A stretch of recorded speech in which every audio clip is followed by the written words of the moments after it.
Kalau kita rasa stres, ada cerita tentang stres dalam Al-Quran. Kalau kita rasa sedih kerana nak tinggalkan anak, ada kisah tentang Nabi Musa yang pernah melepaskan anaknya dalam seperti dihanyutkan dalam sebenarnya. Banyak semua benda. Jadi semua itu kita tidak dalam situ pada terlalu banyak. Itu nak buat pengajian tadabbur. Tapi hari ini saya suka nak mulakan dengan bila kita bicara tentang haid, bicara tentang darah dalam Al-Quran. Ada satu ayat yang Allah telah sebutkan pada ayat ke-252 petikan daripada surah Al-Baqarah yang Allah Ta'ala cerita tentang haid secara spesifik. Ayat ni Allah Ta'ala sebut وَيَسْأَلُونَكَ عَنِ الْمَحِيضِ. Mereka bertanyakan kepada wahai Muhammad tentang orang-orang yang didatangi haid. قُلْ هُوَ أَذًى. Katakan ia فَاعْتَزِلُوا النِّسَاءَ بِالْمَحِيضِ. Hendaklah kamu jauhkan diri dari perempuan yang dalam keadaan haid. وَلَا تَقْرَبُوهُنَّ. Janganlah kalian mendekati mereka, mencampuri mereka, bersentuh dengannya hatta yatahharna, sehinggalah mereka suci.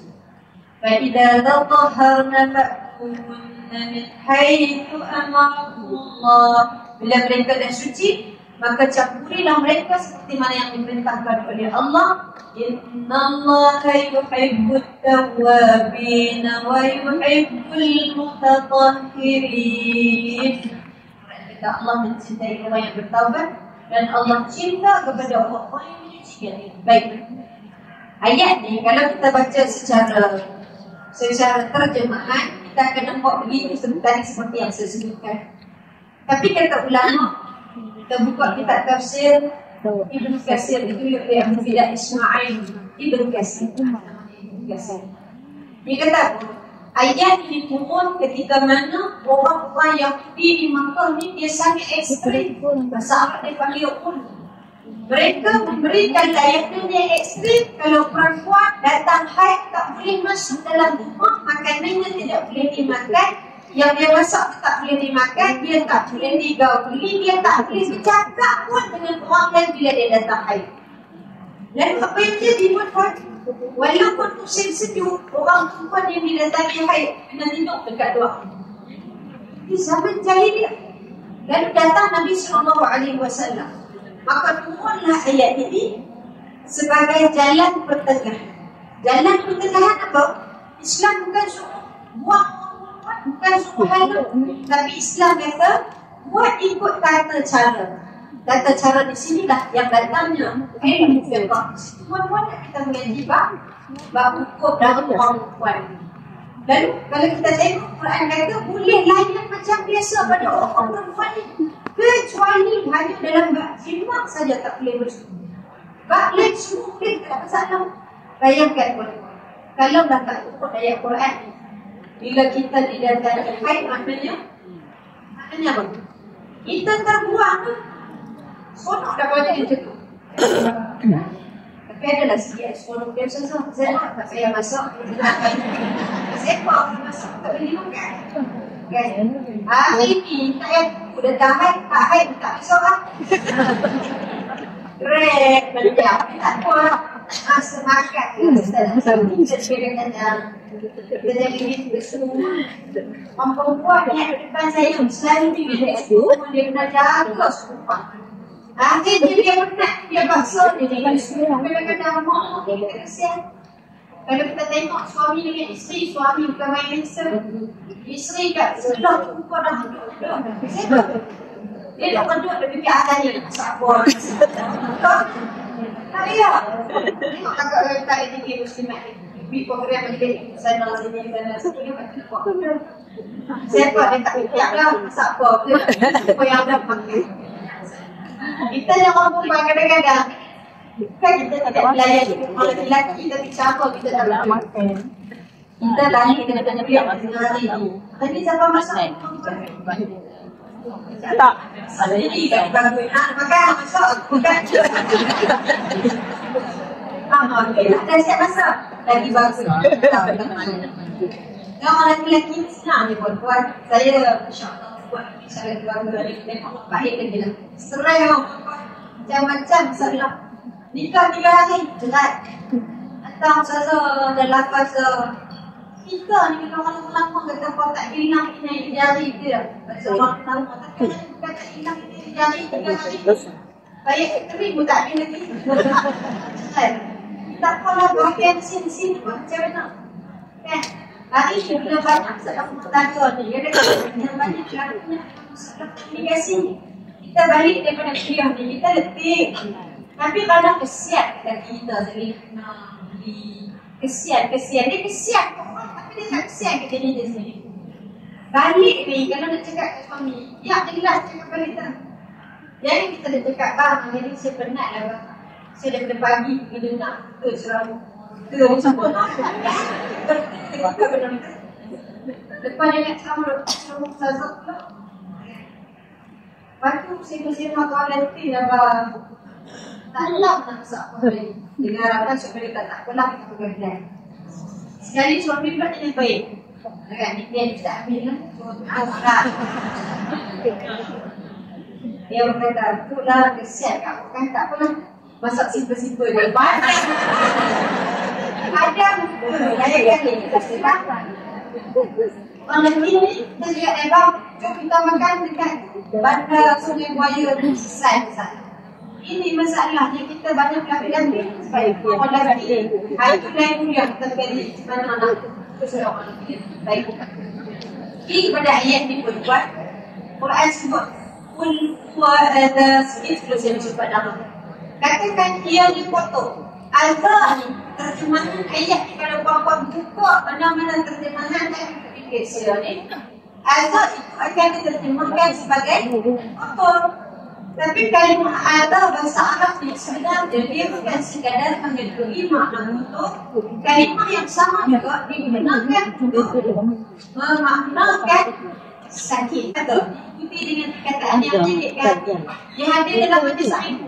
Dia dah niat i'tikaf, dia solat sunat tahiyat di masjid, dia bersilaturahim. Balik rumah, perkataan yang keluar daripada mulut dia adalah menyakitkan hati suami. Dia sebab itu azab dari kata Nabi SAW, perkataan itu akan jadi seperti anak-anak yang akan takkan habis anak solat dia. Ini sebabnya.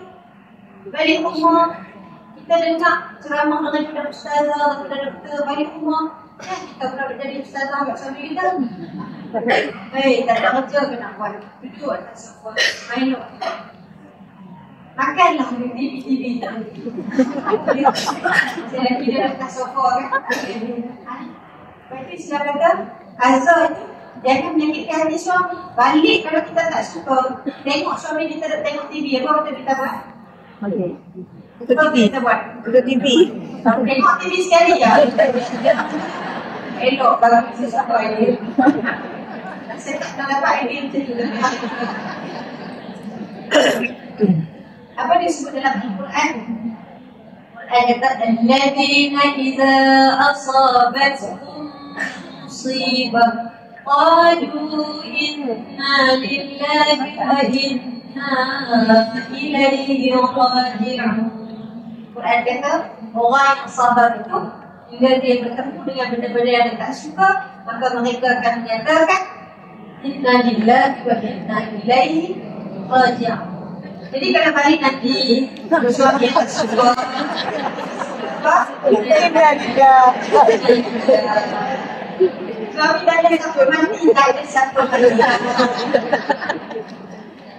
Satu Quran. Okay.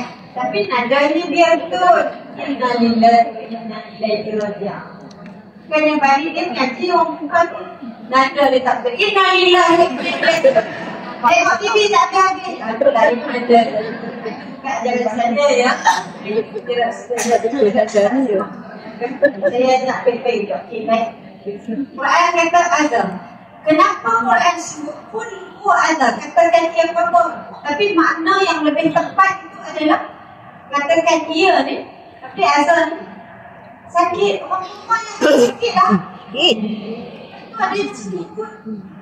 Darah yang keluar daripada dinding-dinding rahim. Kita suruh perubatan. Saya suka pergi buat dengan pakar-pakar perubatan. Saya sertai supaya kita faham kenapa Quran sebut begitu dan kenapa sains sebut begini. Akhirnya selari je sains dengan Quran itu sendiri. Bila Quran kata sakit, betul memang orang perempuan dia berdepan dengan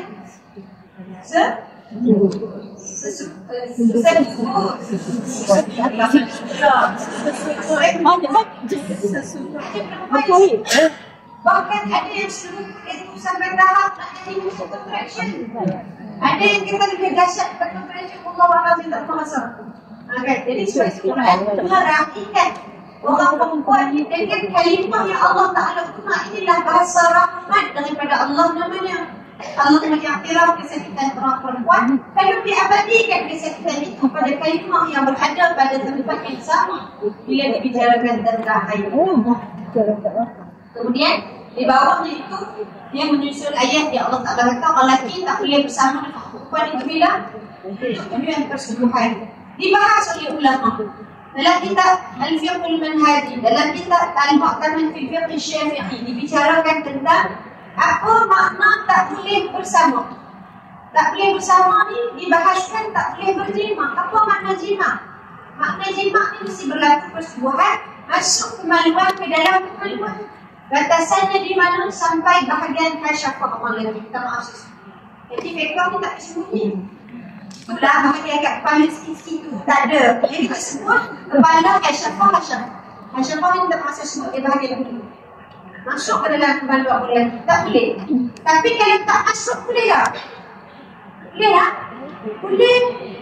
Ulama fiqh sebut lafzah Syafi'i boleh sekiranya dialas.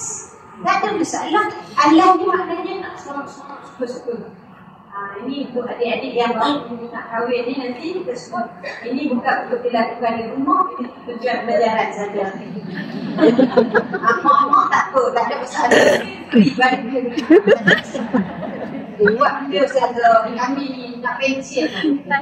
Kami dekat teringin lah. Bahas lagi. Teringin lain bersihkan. Tapi nak sebut dari sudut boleh buat, mereka kata boleh buat, tidak ada masalah. Dengan syarat jangan bertemu kemaluan dengan kemaluan dan dilantik.